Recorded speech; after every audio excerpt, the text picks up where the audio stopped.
დიდი მადლობა დროის დათმობისთვის. 2025 წლის დადგომამდე რამდენიმე დღით ადრე ამერიკამ ბიძინა ივანიშვილს ფინანსური სანქციები დაუწესა. განმარტებაში ნათქვამი იყო, რომ ამის მიზეზი არა მხოლოდ საქართველოში დემოკრატიისთვის ძირის გამოთხრა, არამედ რუსეთის სასარგებლოდ მოქმედებაა. რას ფიქრობთ ვაშინგტონის ამ ნაბიჯზე და ამ შეფასებაზე?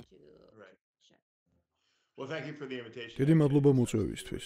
ივანიშვილის სანქცირება ვფიქრობ ნამდვილად მისასალმებელია და საჭირო იყო. დიდი ხანია ვამბობ, რომ ეს ნაბიჯი დაგვიანებულიც კია, მაგრამ ეს აუცილებლად დააკისრებს მას საფასურს. ეს იქნება საზღაური საქართველოს მთავრობისთვის მისი ავტორიტარული შებრუნებისთვის, არა მხოლოდ ანტიდასავლური, არამედ პრორუსული მიმართულებისთვის. მნიშვნელოვანია, რომ ამერიკის მთავრობამ გამოიყენა სანქციების ის მექანიზმი და კანონმდებლობა, ის უფლებამოსილება, რომელიც საშუალებას იძლევა დაასანქცირონ ის ორგანიზაციები და ადამიანები, რომლებიც რუსეთს ეხმარებიან. ასე რომ ეს სიგნალი იყო ვაშინგტონიდან, თეთრი სახლიდან საქართველოს მთავრობისთვის, რომ ახლა ამერიკა საქართველოს ტრაექტორიას აი ასე ხედავს. არა მხოლოდ როგორც მზარდად ავტორიტარულს და ზოგ შემთხვევაში ძალადობრივ ავტორიტარიზმს, არამედ ასევე იმ ევროპული მომავლისგან დაშორებას, რომელიც ქართული ხალხის 80%-ის თქმით მას სურს და რუსეთისკენ მებრუნებას. სანქციების გამოცხადება და ის გზა, რაც ადმინისტრაცია მის დასაწესებლად გამოიყენა, იმის თქმას ნიშნავდა, რომ ამერიკა ხედავს საქართველოს არა მხოლოდ როგორც ავტორიტარულს, არამედ ასევე როგორც პრორუსულსაც. რატომ გადაწყდა ივანიშვილის დასანქცირება ახლა? რაზე მიუთითებს ეს?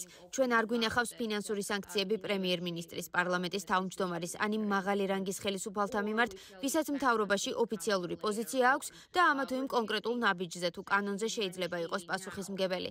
რაზე მიუთითებს ის, რომ სანქციების სამიზნე თავად ბიძინა ივანიშვილი გახდა? ეს კარგი შეკითხვაა და აქ ორი რამაა მნიშვნელოვანი. ბიძინა ივანიშვილი არის პარტიის ლიდერი და ქვეყნის დე-ფაქტო მმართველი, თუმცა მას არ აქვს ფორმალური სამთავრობო როლი. ის არც პრეზიდენტი, არც პრემიერი და არც მინისტრი. შესაბამისად, ეს საშუალებას აძლევს ამერიკის შეერთებულ შტატებს თავიდან აიცილოს პრემიერ-მინისტრის, პარლამენტის სპიკერის, პრეზიდენტის ან სხვათა სანქცირება. ის ასევე აძლევს ამერიკას საშუალებას მომავალში სანქციების ესკალაცია მოახდინოს და გამოაცხადოს სანქციების ახალი რაუნდები საქართველოს მთავრობის წარმომადგენლების მიმართ, როგორც ეს სხვა პირების თუ კომპანიების მიმართ გაგვიკეთებია. ასე ვიქცეოდით 2014 წლის შემდეგ რუსეთთან მიმართებით. ეს ასევე არის იმის დე-ფაქტო აღიარება, რომ ქვეყანას ბიძინა ივანიშვილი მართავს. ისაა საქართველოში ყველაზე ძლევამოსილი პირი, მიუხედავად იმისა, რომ არ აქვს სამთავრობო როლი. ის ქვეყანას კულისებიდან მართავს და ვფიქრობ, ეს სანქციები ამის აღნიშნავს იყო. ჩვენ ეს კარგად გვესმის. ამბობთ, რომ ივანიშვილი ქვეყნის რეალური მმართველია. ბევრის აზრით მისი სანქცირება იმასაც ნიშნავს, რომ ამერიკა მიუთითებს, რომ საქართველოს ხელისუფლებაში მყოფი პირების ნაცვლად გადაწყვეტილებებს სწორედ ის იღებს. ექსპერტები განმარტავენ, რომ სანქცია არასდროსაა თვითმიზანი და ის კონკრეტული პირისა თუ ჯგუფის წინააღმდეგ იმიტომ წესდება, რომ მათი ქცევა, კურსი შეიცვალოს და რომ ყოველთვის რჩება სივრცე მათი გაძლიერების, გამკაცრების, უფრო მაღალ დონეზე აყვანის. რა ხდება ამ კუთხით საქართველოსთან მიმართებით? რა შეიძლება კიდევ ვიხილოთ? ორ რამეს ვიტყვი. უპირველეს ყოვლისა, სანქციების მიზანი არის უცხო ქვეყნის მთავრობის ან კონკრეტული პირის მიერ ამა თუ იმ კონკრეტულ ქცევაზე პასუხისმგებლობის საფასურის დაწესება. ხოლო სანქციები იშვიათად ცვლის ვინმეს ქცევას. ამან უნდა იმოქმედოს სხვა ბერკეტებთან კომბინაციაში. დიპლომატიურ საინფორმაციო შეიძლება სხვა ეკონომიკურ ინსტრუმენტებთან ერთადაც. მთავრობამ შეიძლება შეცვალოს ქცევა, როდესაც ის წინეხის წინაშეა სხვადასხვა მიმართულებით. მხოლოდ ფინანსური სანქცია თუ მართლაც მთელი ქვეყნის ეკონომიკური გადარჩენა ამაზე არაა დამოკიდებული, იშვიათად ცვლის ქცევას, მაგრამ ის ზრდის ამ ქცევის საზღაურს. სხვა ინსტრუმენტებთან ერთად იქნება ეს დიპლომატიური საინფორმაციო ეკონომიკური ზოგჯერ პოზიტიური წახალისებაც კი, ყოვლის მომცველ მიდგომას შეუძლია ქცევის შეცვლა. სანქციების მიზანი კი საზღაურის დაწესება და სიგნალის გაგზავნაა. რაც შეეხება უშუალოდ ივანიშვილის დასანქცირებას, ეს დიდი ნაბიჯია. ის ქვეყნის დე-ფაქტო ლიდერია და მას კულისებიდან მართავს ოფიციალური როლის გარეშე. მაგრამ არ დასანქცირებულან პრემიერ-მინისტრი, სხვა მინისტრები და მთავრობის წარმომადგენლები. ჰქონდა სანქციების სხვადასხვა მაღალჩინოსნის მოსამართლის წინააღმდეგ, მაგრამ აღმასრულებელი ხელისუფლების მაღალი რანგის წარმომადგენლების სანქციები არ გვინახავს. პრემიერი იქნებოდა ეს თუ სხვა მინისტრები. ეს კვლავ უტოვებს შეერთებულ შტატებს შესაძლებლობას, რომ საბოლოოდ ისინიც დაასანქციროს. და მათ ვერ შეძლონ მაგალითად ამერიკაში ჩამოსვლა თავისი ოფიციალური ფუნქციების შესასრულებლად. კიდევ ერთი რამ, რის გაკეთებაც ამერიკას შეუძლია საზღაურის გასაზრდელად, არის სანქციების ივანიშვილის ოჯახზე და მის ახლობლებზე გავრცელება, როგორც ეს რუსეთში და ზოგიერთ სხვა ქვეყანაში გავაკეთეთ, რაც უშუალოდ მისთვის და მისი ოჯახისთვის გაზრდის ამ ქმედებებისთვის საფასურს. თუ ვიგრძნობთ, რომ მეტის გაკეთებაა საჭირო, შესაძლებელია სანქციების მის ოჯახსი ან ახლო წრეზე გავრცელებაც. თუნდაც მთავრობის დასანქცირების გარეშეც კი პირადად მისი პასუხისმგებლობის გაზრდა.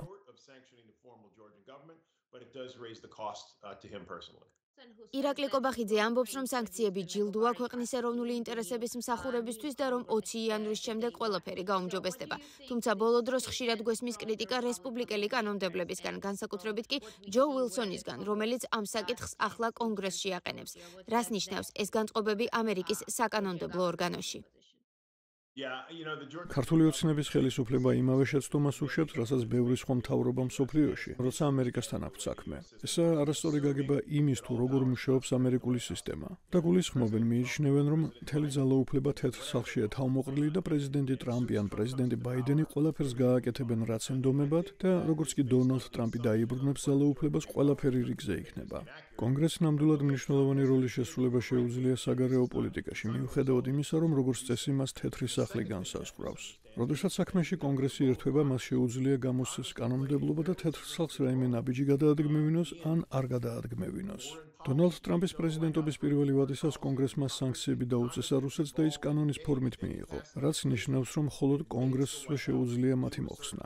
როგორც წესი, თეთრი სახლი წყვეტს ამას, მაგრამ როდესაც ეს კონგრესის დაწერილია, მისი უფლებამოსილების ფარგლებშია და კანონის ფორმა აქვს, მაშინ მხოლოდ კვლავ კონგრესს შეუძლია მისი შეცვლა. ჰელსინკის კომისია ჯო უილსონის ლიდერობით ძალიან მტკიცე ხმაა საქართველოს ევროატლანტიკური ინტეგრაციის, ევროპული მომავლის თაობაზე და საქართველოს ავტორიტარული პრორუსული შემოbrunების წინააღმდეგ. ასე რომ, ვფიქრობ, ამას კვლავ ვნახავთ. ბოლო დროს შესამჩნევია, რომ რესპუბლიკელ კანონმდებელთა მხრიდან იცვლება ქართულ ოცნებაზე საუბრის კონტექსტი. უფრო და უფრო ხშირად ისმის ის, რომ ის ამერიკის მოწინააღმდეგეების, ირანისა და ჩინეთის მიმართ მეგობრულად განწყობილი ხელისუფლებაა. როგორ გგონიათ, რას ცვლის ეს იმასთან დაკავშირებით, თუ როგორ დაინახავენ რესპუბლიკელი ლიდერები საქართველოს მმართველ გუნდს? იქნება ეს დონალდ ტრამპის თეთრი სახლის სახელმწიფო დეპარტამენტი თუ რესპუბლიკელთა უმრავლესობის მქონე კონგრესი? ვფიქრობ, ეს ძალიან ჭკვიანური იყო ჯო უილსონის მხრიდან, რომ მან გააფართოვა ამ თემაზე საუბარი არა მხოლოდ როგორც ავტორიტარული და პრორუსული მთავრობის შესახებ, არამედ მის შესახებ, ვისაც კარგი ურთიერთობა აქვს ირანთან და ჩინეთთან. ჩინეთის სტრატეგიული პარტნიორია, ჩინური კომპანია ააშენებს ახალ ანაკლიის პორტს. ვფიქრობ, ეს გზავნილები თეთრ სახლს მიემართება, რადგან ჯო უილსონმა იცის, რომ მომავალი ტრამპის ადმინისტრაცია შესაძლოა რუსეთის მიმართ უფრო ნაკლები მკაცრი იყოს და ჩინეთისა და ირანის მიმართ იყოს უფრო მკაცრი, ვიდრე ახლანდელი ადმინისტრაცია. და იმის თქმით, რომ საქართველოს მთავრობა ასევე არის პროირანული და პროჩინური, ვფიქრობ, ჯო უილსონი და სხვები, ვინც ამას ამბობენ, ხვდებიან, რომ ადამიანები თეთრ სახლში, რომლებსაც შესაძლოა იმდენი მიმღებლობა არ ჰქონდეთ პრორუსულობის არგუმენტის, უფრო მიმღებლები იქნებიან იმ არგუმენტის, რომ ქართული ოცნება პროჩინური და პროირანულია. ესაა ქართული ოცნების მთავრობის მოქცევა იმ ჩარჩოში, რომ ის არა მხოლოდ ავტორიტარული და პრორუსულია, არამედ ასევე თანამშრომლობს ამერიკის სხვა მოწინააღმდეგეებთან. თქვენ კარგად იცნობთ ქართულ თავდაცვის ძალებს, სისტემას შიგნით და ქართულ სამხედრო მეთაურებსაც. როგორ ფიქრობთ, ამ ვითარებაში, როდესაც შინაგან საქმეთა მინისტრი დასანქცირებულია და შიდა უსაფრთხოების ძალები ხშირად გამოიყენება დემონსტრაციების დასაშლელად, რა ვითარება ექნება ქართულ ჯარს, რომელიც დასავლელ პარტნიორებთან 10 წლეულებია თანამშრომლობს, იღებს წვრთნას ამერიკის, ბრიტანეთის თუ სხვა პარტნიორების შესაბამისი სამინისტროებისგან? როგორ შეიძლება გაგრძელდეს სამხედრო ურთიერთობები? რადგან თავდაცვის სამინისტროსა და ძალების პოლიტიზება ძალიან საშიში გზაა. როგორც წესი, დემოკრატიაში არის ძალიან ძლიერი ნორმები, ინსტიტუციური გაყოფა, შეერაღებული თავდაცვის ძალების მიერ ქვეყნის საგარეო საფრთხისაგან დაცვასა და შიდა წესრიგის დაცვას შორის. მაგალითად, შეერთებული შტატების ჯარს ნულოვანი როლი და უფლებამოსილება აქვს ქვეყნის შიგნით წესრიგის შენარჩუნებაში, გარდა კონკრეტული ექსტრაორდინარული სიტუაციებისა. ასე რომ ძალიან მართებული და სწორია, რომ საქართველოს თავდაცვის ძალები ამ კონფრონტაციის მიღმა რჩება. ყოველ შემთხვევაში ამ ეტაპზე მაინც. და თუ შეიქმნება რაიმე უფრო დიდი ესკალაცია, უფრო დიდი მასშტაბის ძალადობრივი ესკალაცია, რომელიც საქართველოს თავდაცვის ძალებს ჩააგდებს იმ პოზიციაში, რომ სხვა გამოსავალი აღარ დარჩეს, რომ არჩევანი გააკეთოს, თუ კონფრონტაცია ქართული ოცნების მთავრობასა და მეორე მხრივ პოლიტიკურ ოპოზიციასა და სამოქალაქო საზოგადოებას შორის, ისეთ ეტაპზე იქნება, რომ საქართველოს თავდაცვის ძალები ამაში ჩართული აღმოჩნდება, ეს ყველაფერს მხოლოდ გააუარესებს. ვფიქრობ, აღმართოვანებელია ის, რომ ისინი ცდილობენ ამ ყველაფრის მიღმა და აპოლიტიკურად დარჩენა. მოვლენას. საქართველოს თავდაცვის ძალების ბევრი მეთაურის განათლება ევროპაში, ამერიკასა და კანადაში აქვს მიღებული. მათ ესმით სამხედრო და სამოქალაქო ნაწილებს შორის ურთიერთობა, ჯარის როლი დემოკრატიაში და ის რომ ჯარი აპოლიტიკური უნდა იყოს. და ეს კარგია. ცუდი ისაა, რომ დასავლეთში განათლება მიღებული და გაწვრთნილი ბევრი ოფიცერი ქართული თავდაცვის ძალებიდან წავიდა, რადგან ესმოდათ, რომ დასავლური ცოდნა და წვრთნა მათ კარიერას უკვე აღარ წაადგებოდა. ბევრი მაღალი რანგის ოფიცერი, ვისაც მე პირადადაც კი ვიცნობ, მიდის. ზოგი ქვეყნიდანაც კი მიდის, რადგან შიშობს თავისი პროფესიული კარიერის გამო. ვფიქრობ, ქართულ ჯარში საკმარისი ცოდნაა იმისა, როგორი უნდა იყოს მისი როლი დემოკრატიაში. ის არ ერევა კონფრონტაციაში და იმედი მაქვს, შეძლებენ რომ ასეც გაგრძელდეს. რადგან როცა ჯარი ყაზარმებიდან გამოდის, ეს მხოლოდ ძალადობის ესკალაციას იწვევს. რამდენად შესაძლებელია კონკრეტული ტიპის სამხედრო თუ თავდაცვითი კუთხით თანამშრომლობა ამერიკა-საქართველოს შორის იმ პირობებში, როცა მნიშვნელოვანი წვრთნები და მთავრობის ფინანსური დახმარება გაყინულია. თუ მოვლენები იმავე ტრაექტორიით განვითარდება როგორც ახლა, თუ აღარ ჩატარდება წვრთნები საქართველოსთან, საერთაშორისო სამხედრო საწვრთნელი და საგანმანათლებლო პროგრამები ალბათ შეწყდება ან გაიყინება. ვაშინგტონში არის ხალხი, ვინც ამბობს, რომ სამხედრო ურთიერთობა უნდა გაგრძელდეს და შენარჩუნდეს როგორც მთლიანი ურთიერთობის მტკიცე საფუძველი და იქნებ შემდეგ შეუძლოთ ამ ურთიერთობის თავიდან აშენება სწორედ ამ სამხედრო პარტნიორობაზე დაფუძნებით. ჩემი აზრით ეს შეცდომა იქნება. ეს გვიცდია სხვა ადგილებშიც, სადაც ამერიკასთან სამხედრო თანამშრომლობა მრავალმხრივი თანამშრომლობის ყველაზე მნიშვნელოვანი ნაწილი იყო. ეს თითქმის არასდროს გამოდის. მე არ ვურჩევდი არავის საქართველოსთან დაკავშირებით ამის გაკეთებას. სამხედრო დახმარება უნდა შეწყდეს ისევე, როგორც ყველა სხვა ტიპის დახმარება საქართველოს მთავრობისთვის. სულ მცირე მიზანშეუწონელია ამერიკისთვის საქართველოს ჯარისთვის წვრთნების გაგრძელება, აღჭურვილობის მიწოდება და წვრთნა, ცოდნის მიწოდება ქართული ჯარისთვის, მაშინ როცა ის ემსახურება არალეგიტიმურ მთავრობას, ავტორიტარულს და ქართული ხალხის ინტერესების საწინააღმდეგოდ მოქმედ მთავრობას. ძალიან კარგია, რომ საქართველოს თავდაცვის ძალები არ ხდება პირდაპირ ჩართული საქართველოს მთავრობასა და ქართულ ხალხს შორის ამ დაპირისპირებაში, მაგრამ მიუხედავად ამისა, არ მგონია, რომ ამერიკის ან ქართული ხალხის ინტერესებში იყოს ის, რომ სამხედრო თანამშრომლობა გაგრძელდეს მაშინ, როდესაც სხვა ტიპის თანამშრომლობა გაყინულია.